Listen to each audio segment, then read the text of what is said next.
Biomolecules नामियाती साल में।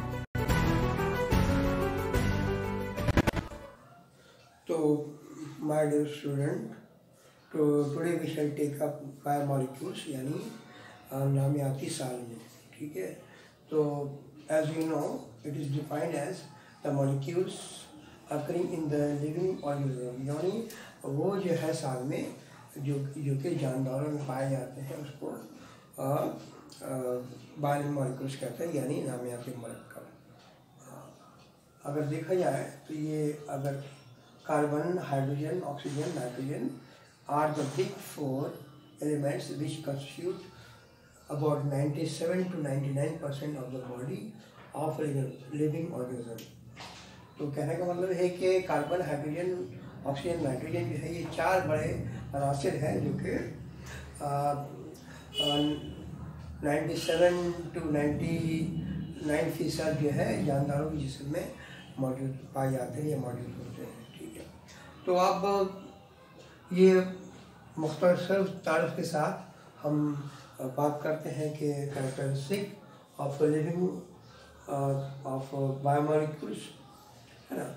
पहला है biomolecules are mostly organic compounds in which carbon is the main constituent, यानी कहने का मतलब है कि वो बायोमॉलिक्यूल्स वो नामियाती मरकब है जिसमें कार्बन एक अहम जुज़ है। पहला पहचान ये हो गया। दूसरा पहचान है कि size, shape and dimension of the biomolecules are specific, यानी बायोमॉलिक्यूल्स का शेप, शक्ल, जिसामत ख़ास होता है। और तीसरा पॉइंट ये है कि function of biomolecules are determined by the functional group such as COH यानी एसिडिक और CHO यानी एल्डिहाइड ग्रुप, यानी एक फंक्शनल ग्रुप के ऊपर डिपेंड करता है कि इसका कैसा होगा, या एसिडिक होगा या एल्डिहाइड होगा या और भी बहुत तरह के है, कीटोनिक ग्रुप है। तो ये फंक्शनल ग्रुप कहते हैं उसको। इसके ऊपर इसका तयन इसके ऊपर होता है कि बायोमॉलिक्यूल्स किस तरह का काम करेगा। ठीक है, तो चौथा है कि biomolecules are mostly asymmetric in nature, यानी फितरत में ये जो है गैर तनासुब होता है, यानी बैलेंस नहीं होता है। ठीक है, इसका मतलब समझ गए होंगे। और आखिरी last but not the least, most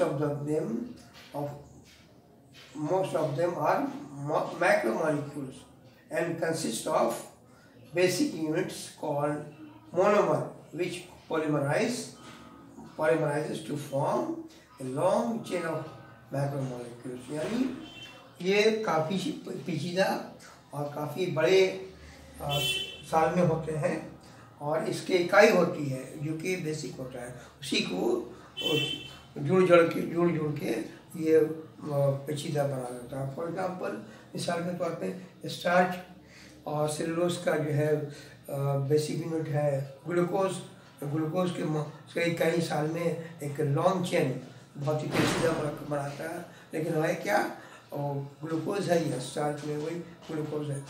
ठीक है, इस तरह से न्यूक्लिक एसिड DNA हुआ, इसका बेसिक यूनिट यानी मोनोमर न्यूक्लियोटाइड है, यानी हम कह सकते हैं कि DNA is nothing but the polynucleotide.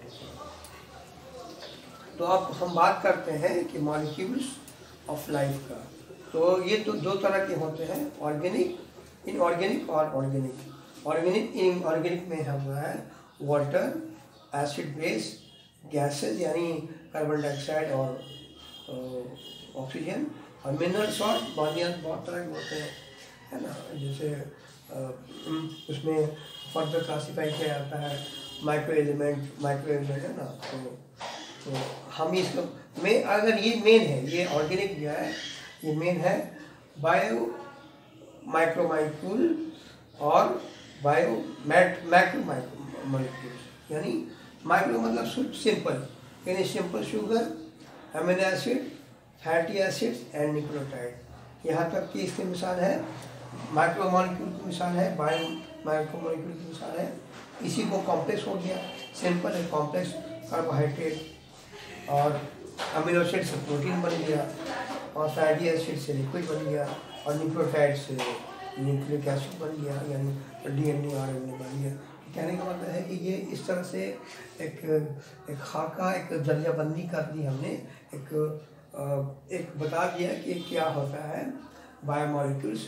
अब आइंदा जो है एक एक करके हम लोग डील करेंगे, है ना। तो यहाँ तक रखें कि फिर जो है आइंदा अब अगली बार जो हम इंशाअल्लाह डील करेंगे इनऑर्गेनिक से, बाद में जो है फिर आदमी मेन उसमें। ठीक है, तब तक लिखिए, अल्लाह हाफिज़।